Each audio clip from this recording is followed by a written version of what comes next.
Hello, this is Jeremy Wilkie. I wanted to take a second here and give you a video about the new KYB Triple adjuster shock. It's a pretty interesting design. Of course, saw this on the factory bikes a while back, and I think a lot of us kind of speculated what we were going to see when we opened these things up. So at this point, a lot of people have seen them, complained about the fact that they don't work very well. And this is going to be a two-part video because I want to explain what KYB is doing, and then ultimately how we're interpreting that, and kind of doing our own thing with it. But I think the easiest way to get to the bottom of this was really just kind of show you the internal parts or the guts of this thing that maybe some of these nuances are being missed. And I think it's important to acknowledge that the OEM and what they give to the public can often be very different than what the potential of the technology is. And so we've seen this historically through the years where technology is introduced and then really kind of boiled down to the point where it doesn't really work. And we draw conclusions based on that maybe if something was configured differently, it might work. And as you see, as I kind of explain some of the details, I'm not suggesting that this is something that works real well as we get it on our 2015 Honda. But anyway, for me, again, kind of the quick thing to do was to take everything apart and look at it. And so this is your low speed needle. It's in the shock. It's just adjusting the bypass, through the compression adjuster mechanism. And right here is our compression adjuster mechanism. And it, would basically look like last year's model. Really, nothing too fancy about it. Then the high speed's the blue, and then kind of the interesting thing is the rebound adjuster. You can't really see it very well, but there is a spring that's basically preloaded with a check ball, and so we're adjusting the amount of load we put on that spring and kind of altering the yield point of that adjuster. And I think a lot of us probably asked ourselves, what is this thing going to be? Is it going to be a low speed or a high speed adjuster?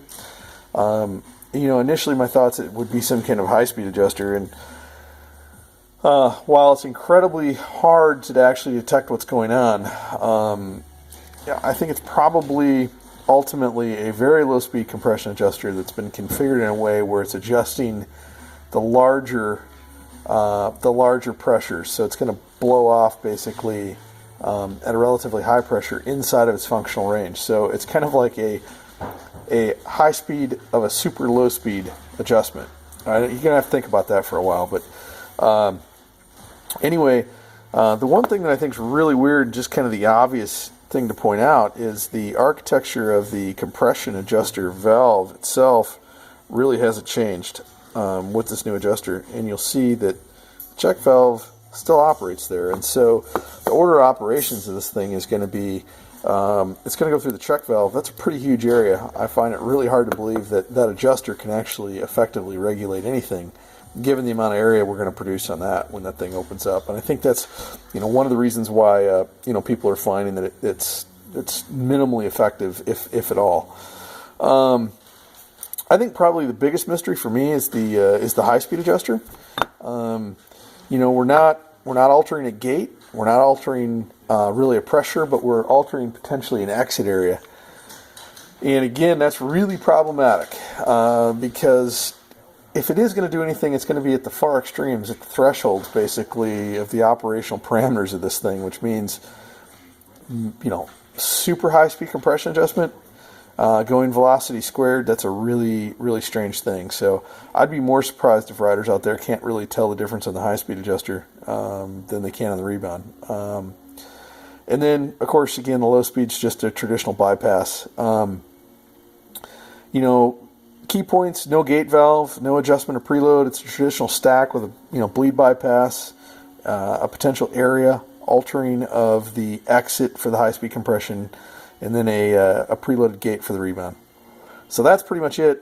Not a lot of magic there. A lot of people are obviously going back to the old style rebound adjustments, putting a new shock rod in. I know Race Tech and some other companies are making one. We've been kind of considering throwing our hat in the ring on that too. We already produce shock shaft and so on for our WP shock huck valves. We've been really focused on 4CS and Triple Air conversions this year, and we didn't really give the Honda a whole lot of love until recently. So still figuring out what we're going to do on that bike, but we might get involved in that as well. But here's the whole thing. This is how it works. And yeah, the one on the left, I basically machined the walls down real thin so I could just basically use the adjuster threads themselves to push their caps out. Up next, I'm going to show you the MX Tech interpretation of the triple adjuster that we're doing for the WP shocks. We might also do for the RMZ.